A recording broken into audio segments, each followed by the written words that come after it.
Shalom amigos, les habla Sergio Bacari del canal Un Bacari Suelto en Israel. Otra vez con ustedes, otro sábado con la Torá en la mano en busca de la porción semanal. Y mientras en las sinagogas de Israel y del mundo se está leyendo la cuarta porción del segundo libro de Éxodo llamada Beshalach, envió, nosotros vamos a recorrer uno de los paisajes más lindos que tiene Israel los días de lluvia. Y aunque ahora ven sol, está lloviendo constantemente, no solo hoy sábado, sino que llovió toda la semana. Y hoy las aguas están corriendo todas en dirección al mar de Galilea, el Yam Kineret, y nosotros vamos a recorrer las del río Tzalmón. Amigos, cuando la porción dice Beshalach, se refiere al faraón que envió al pueblo de Israel desde su territorio, desde Egipto. Y si yo les preguntaría, ¿cuál es el secreto que tiene el judaísmo de hoy, los hijos de Israel o los hebreos, a través de toda su historia, para su subsistencia, para poder sobrevivir? ¿Saben dónde está la respuesta? Aquí adentro, amigos. Esto que yo tengo en hebreo se le dice Tof Miriam, es decir, el tambor de Miriam, aquella hermana de Moshe y Aarón, que cuando usó esta pandereta, ¿por qué digo que es el secreto donde está escondido nuestra supervivencia y toda nuestra historia? Eso es lo que le voy a relatar mientras recorremos las aguas de este hermoso río que vamos a ver y un paisaje maravilloso. Amigos, gracias por participar. Empecemos a caminar. Bueno, como era de esperar, comienzo a caminar y comienza a llover, pero a mí nada me va a detener. Es más, lo voy a ver como algo bueno, porque esto me va a ayudar para identificarme con la vida amarga que llevaban los hijos de Israel en Egipto. Es que amarga era la cuota diaria de Israel como esclavos en su exilio egipcio. Empezó como labor forzada, que luego fue degenerada en actos de brutalidad y horror. Esa pesadilla culminó con el decreto del faraón de asesinar a todos los masculinos recién nacidos. Mientras la labor física era deslomadora, el costo moral era semejante. La unidad familiar estaba aniquilada, porque las esposas fueron separadas de sus maridos, que fueron obligados a permanecer en sus sitios de trabajo en campos muy lejanos. Los esclavos estaban desmoralizados y deprimidos, despojados de cualquier vestigio de dignidad o autorrespeto, por supuesto. Bajo el terror diario del látigo del opresor, parecía inútil la espera de una mejor mañana. El corazón de la nación también se había decaído. Sus mentes entorpecieron y sus cuerpos eran demasiado maltratados para mantener alguna fe. Un grupo de esclavos, sin embargo, no sucumbió y llevó en sus corazones una chispa inextinguible de optimismo.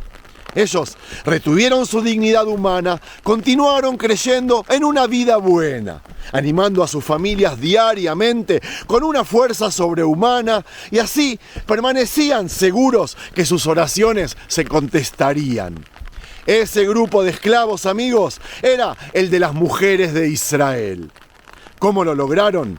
Después de un día agotador de labor insoportable, las mujeres pulían sus espejos y los usaban para embellecerse para sus propios esposos. Por la noche, las mujeres salían furtivamente a los campamentos de los hombres llevándoles comida caliente y nutritiva. Calentaban el agua en los campos y bañaban las heridas de sus esposos. Las mujeres tuvieron palabras suaves, consoladoras. No pierdan la esperanza, les decían. No seremos esclavos de estos malvados por todas nuestras vidas. Tenemos la promesa de Dios que Él tendrá misericordia de nosotros y nos redimirá.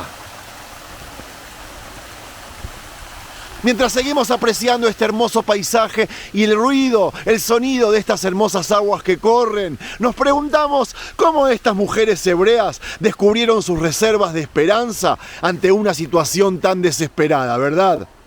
Ellas tenían un líder y una maestra para emular. Su nombre era Miriam. El Talmud nos enseña que en ese entonces había 3 líderes excelentes para Israel. Ellos eran Moshe, Aarón y Miriam.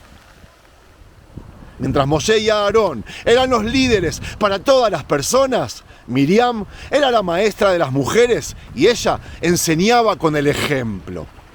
El nombre Miriam tiene dos significados. Ambos ejemplifican las cualidades de su propio carácter, como siempre en los nombres bíblicos.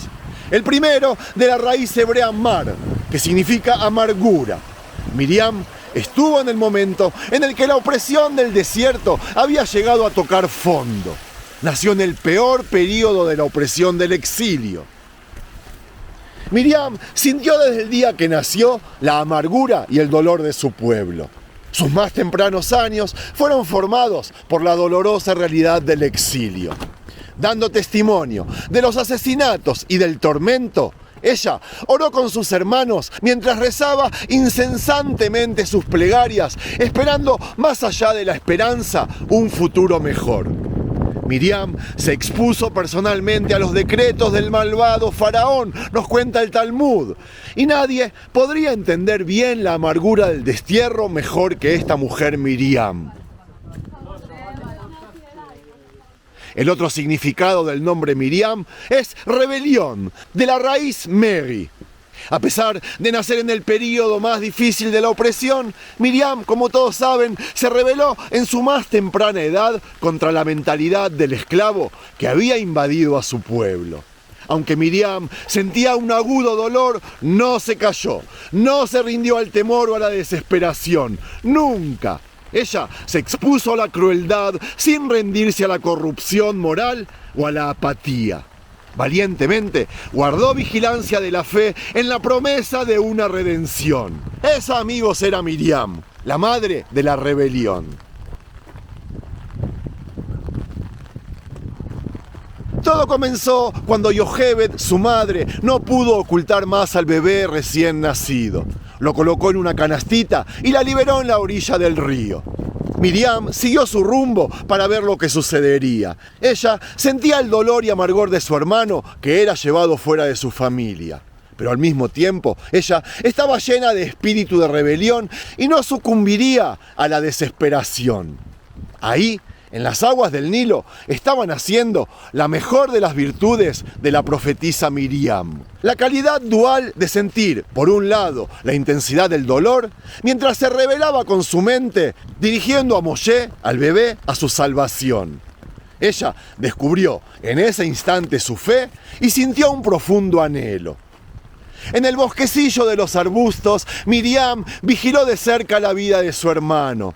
Ella fue quien dio testimonio a Batia, la hija del faraón, quien fue a bañarse en el río Nilo, descubriendo así la cesta al borde del río y oyendo los lamentos tristes del niño que estaba adentro. Entonces Batia decidió rescatar al niño. Era una Miriam, la niña Miriam, segura de sí misma, quien se acercó a Batia para sugerirle que llevara al bebé a lo de una nodriza hebrea.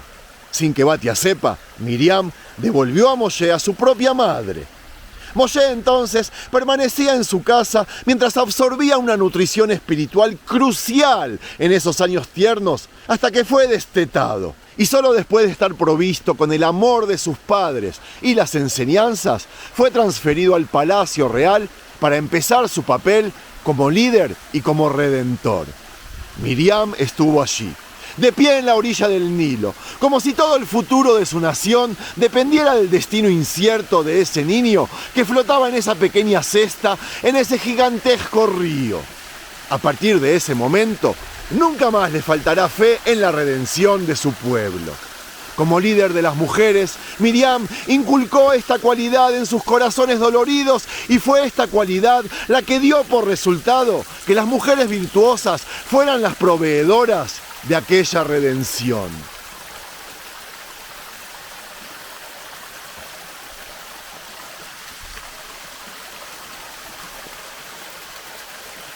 Uf, qué lluvia.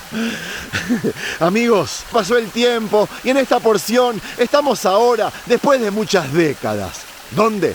En las orillas del Mar Rojo. Moshe había crecido, ya se había convertido en el Redentor divino designado por su pueblo.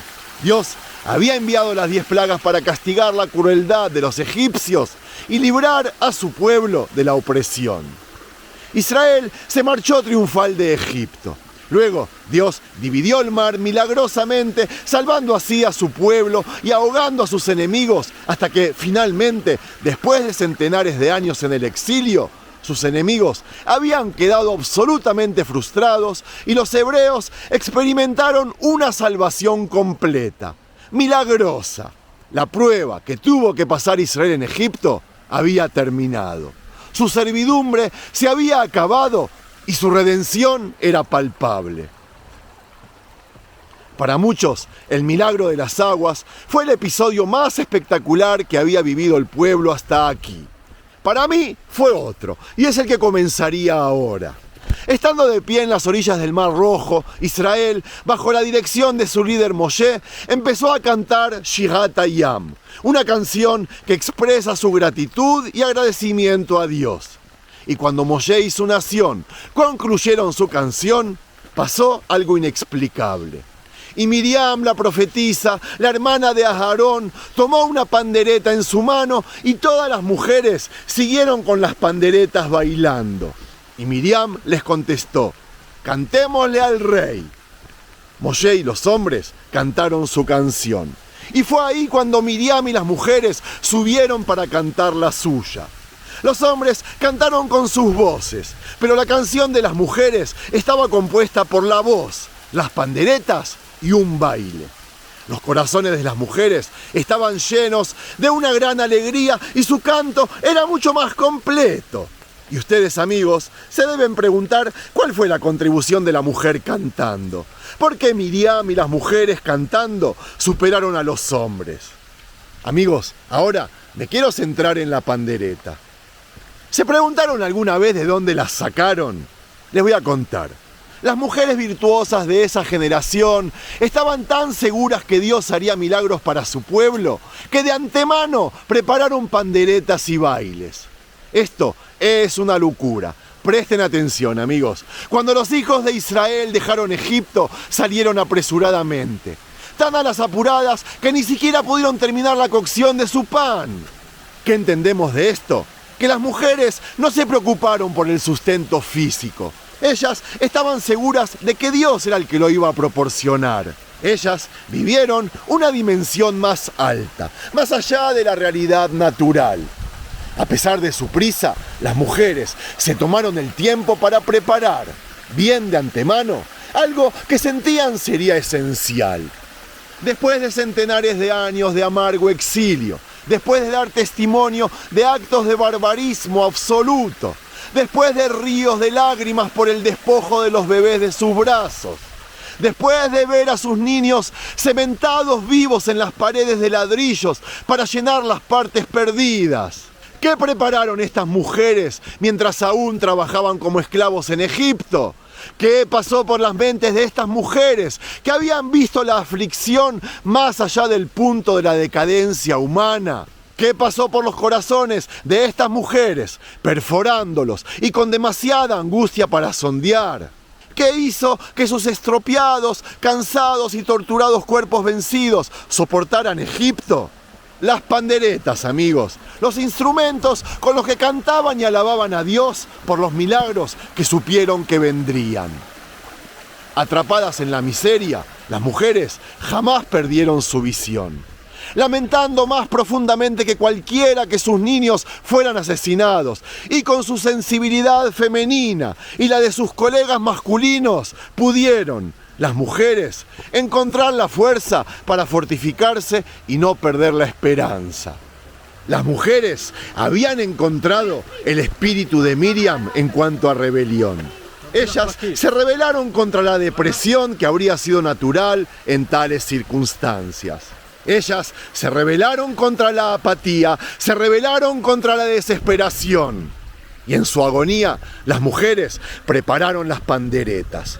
Abanicaron la chispa de anhelar dentro de sus almas estropeadas hasta que creciera en un predominar la llama inextinguible de la fe. Cuanto más amarga fue sus vidas, su fe creció más fuerte. Esta era la fuerza de Miriam, amigos. Una fuerza femenina, nacida a fuerza de la amargura. Una fe cocida entre la desesperación. Esta era la fuerza de las mujeres que habían dejado Egipto. provisto con las panderetas y bailes de alegría y de fe. Y esta, amigos, es la fuerza de todas las mujeres judías hasta el día de hoy. Comenzamos el paseo con lluvia y lo terminamos con un cielo despejado celeste. En tan solo 20 minutos que recorrí este hermoso lugar, estas hermosas aguas. Amigos, si les gustó este video y este paseo y estas sabidurías, no se olviden de regalarme un me gusta. Que tengan una hermosa semana. Shalom.